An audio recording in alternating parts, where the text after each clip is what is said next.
In the mid-2010s, the Toronto Raptors, then coached by Dwayne Casey and featuring players such as DeMar DeRozan, Kyle Lowry, and Terrence Ross, were known for creating a lot of shots through off-ball screening. In fact, many of DeRozan's mid-range shots during that era were generated off-ball screening.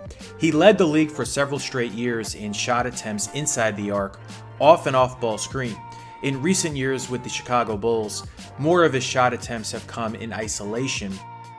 Ross was excellent flying around screens as well. He was amongst the leaders in the mid-2010s in three-pointers taken, navigating around an off-ball screen. From the 2013-14 season through the 2019-20 season, which includes his time with the Orlando Magic, Ross attempted the fifth most three-pointers off an off-ball screen.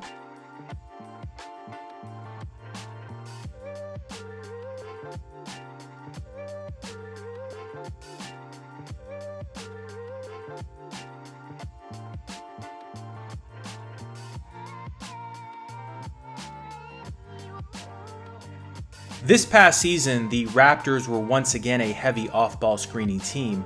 Now obviously the personnel was substantially different, which led to less team success. Starting from February 1st until the end of the regular season, Toronto took the fourth most shots off-ball screens. In that time frame, rookie Grady Dick was one of only 11 players to take at least 100 of these shots. He made 45 of his 100 attempts coming off an off-ball screen during this stretch, which is obviously 45%. You would think most of those attempts would have been from three-point distance, but actually the majority were taken inside the arc. In fact, 61 of the 100 were two-pointers. While mostly known for his shooting, Grady has an ability to navigate around screens very well and then create space for a jumper or sneak his way to the basket. It's precisely why I felt coming out of Kansas, a less athletic Terrence Ross was his comp from a stylistic standpoint.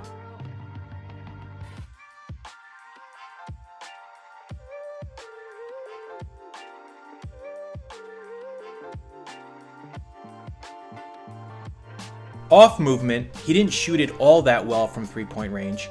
From February 1st on, he only made 12 of his 34 attempts in these situations from downtown.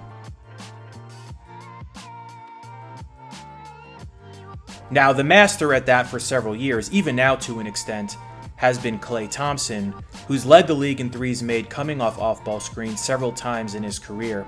That's why the pie-in-the-sky comp for Grady is Klay, but nobody in the history of the game, except for perhaps his own Golden State teammate Steph Curry, has moved better without the ball around a screen than Klay, and then obviously he's one of the best pure shooters in NBA history to go along with it.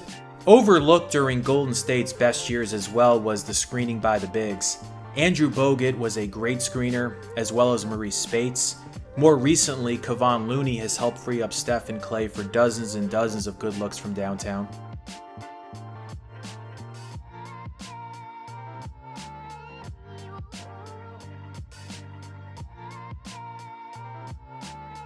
Just from a general outside shooting standpoint, it's clear this is not a problem for Grady. He's a terrific outside shooter without movement beforehand. On stationary catch-and-shoot threes for the season, he shot 44%, and then after February 1st, he shot 46.2%. Among the 64 players who took at least 75 catch-and-shoot stationary threes during this time frame, that was the 8th best mark in the league, according to Second Spectrum. So at minimum, he's going to be a very good floor spacer, which I think will help Scottie Barnes and Immanuel Quickley specifically when they get into the paint and look to make kickout passes after the defense collapses. The Raptors ranked 14th last season in most kickout from the paint three-pointers attempted. Grady took 48 of those shots, but he made just 35.4% of them. He took a fair amount of threes in transition as well, making 38.6% of those triples.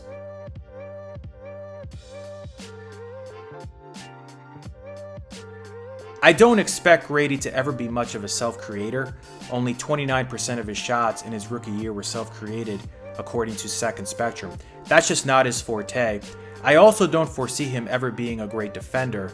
I think he just moves too slowly laterally to ever be a true stopper. Opponents were targeting him in pick-and-roll switches consistently last year.